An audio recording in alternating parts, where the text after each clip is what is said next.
ಎಲ್ಲೆಡೆ ಬೆಳಕಿನ ಹಬ್ಬ ದೀಪಾವಳಿಯ ಸಂಭ್ರಮ. ಬಾಗಲಕೋಟೆಯಲ್ಲಿ ವಿಭಿನ್ನವಾಗಿ ಆಚರಣೆ. ಸಗಣೆ ಪಾಂಡವರ ಸಾಂಪ್ರದಾಯಿಕ ಆಚರಣೆ.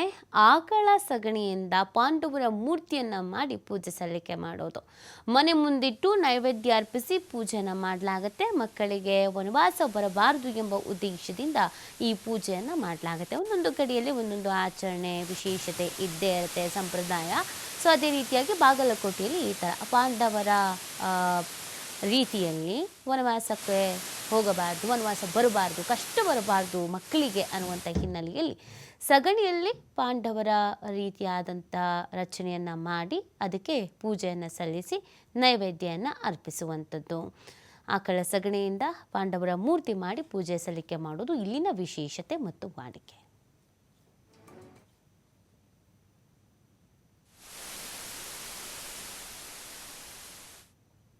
ಬಂದಿತ್ತದ ದೀಪಾವಳಿ ಅಂದ ತಕ್ಷಣ ನಮ್ಗೆ ನೆನಪಾಗೋದ್ರು ಪಾಂಡವರು. ನಾವು ಕೇಳ್ತಿದ್ವಿ ಅಮ್ಮಗೆ, ನಮ್ಮವ್ರು ಹೇಳ್ದಂಗೆ ನಾವು ಕೇಳ್ತಿದ್ವಿ, ಯಾಕೆ ಹಿಂಗೆಲ್ಲ ಯಾಕೆ ಮಾಡ್ತೀವಿ, ಏನು ವಿಶೇಷ, ಯಾಕೆ ಪಾಂಡವ್ರನ್ನ ನಾವು ಇದು ಮಾಡ್ತೀವಿ ಅಂತ ಕೇಳಿದಾಗ ಅವ್ರು ಹೇಳಿದ್ರು, ಲೈಕ್ ಪಾಂಡವರು ಕೌರವರು ನಡೆಯುವ ಯುದ್ಧ ಆದ ತಕ್ಷಣ ಪಾಂಡವರು ಸೋತರು.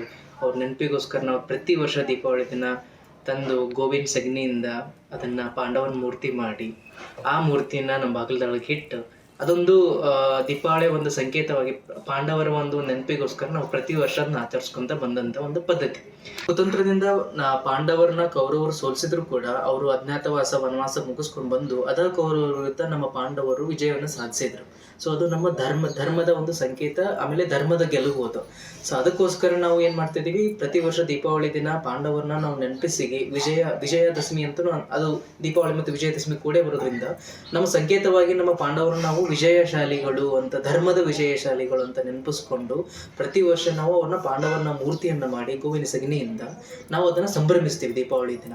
ಇನ್ನು ಮುಂದಿನ ಪೀಳಿಗೆಯು ಇದನ್ನ ಒಂದು ನೆನೆಸ್ಕೊಂಡು ಹೋಗ್ತಾರ ಅನ್ನೋ ಅದೊಂದು ಆಸೆ ನಮ್ಗೆಲ್ಲರಿಗೂ ಇದೆ.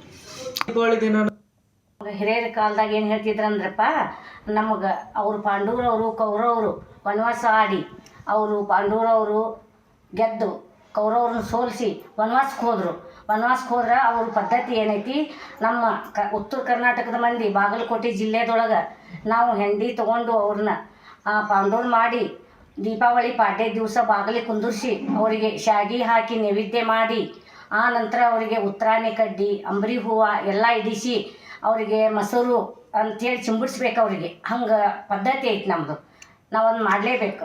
ಅದು ಎದರಿಂದ ಅಂದರೆ ಹಿಂದೆ ಹಿರಿಯರು ಮಾಡಿದ್ದಪ್ಪ. ಅದು ಪಾಂಡವರವರು ಕೌರವರು ಆಡಿ ಹೋಗಿ ಸೋತಿದ್ದಂಥ ಹಿರಿಯರು ನಮ್ಗೆ ಅದನ್ನು ಕಂಟಿನ್ಯೂ ನಮ್ಮ ಮನೆಯೊಳಗೆ ಸಂಪ್ರದಾಯ ಮಾಡ್ಕೊತಾ ಬಂದೀವಿ ನಾವು. ಅದನ್ನು ನಾವು